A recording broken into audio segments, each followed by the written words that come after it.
মানে বাংলাদেশ একটা আগে থেকে একটা চাপের মধ্যে আছে, তারপরে নতুন হিসেবে এই চাপ আসবে আর কি। সেখানে আমার যেটা কথা হচ্ছে যে স্বল্পমেয়াদী দীর্ঘমেয়াদী ভর্তুকি দিচ্ছে বাংলাদেশ প্রায় জিডিপির 2-2.5% কিন্তু অলরেডি দিয়ে যাচ্ছে। এবং পৃথিবীর অনেক দেশ, আমি আজকে লিটারেচার দেখলাম সকালে যে সবচেয়ে বেশি ভর্তুকি দেয় কিন্তু চায়না, $2.2 ট্রিলিয়ন। এরপরে আছে কিন্তু রাশিয়া, ইউএসএ দেয় প্রায় $442 বিলিয়ন।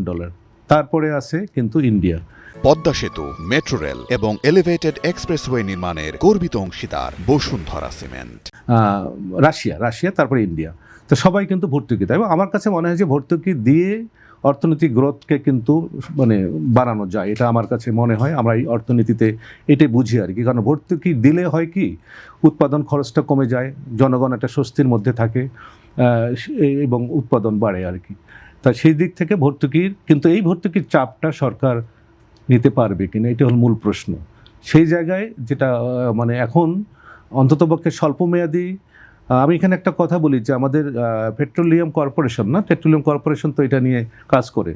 তারা কিন্তু সবসময় কিন্তু প্রফিট করে এবং যেটা বলে 30 থেকে 40 কোটি টাকা কিন্তু তারা মাসে ইনকাম করে এবং বছরে প্রায় 300 থেকে 400 কোটি টাকা। এবং এই টাকাটা, এটা তো সব গভর্নমেন্ট একটা প্রতিষ্ঠান, তারা এই টাকাটা আমার মনে হয় যে এই টাকা দিয়ে যতদিন রাখা যায়, এই জ্বালানির প্রাইসটাকে স্টেবল রাখা যায়, এর চেষ্টা করা উচিত। এবং লং টার্মের জন্য যে সব পরিকল্পনা করা উচিত, যাতে করে আমাদের এই বিশেষ করে যে এনার্জি সিকিউরিটিটা যেন আমরা স্ট্রং করতে পারি।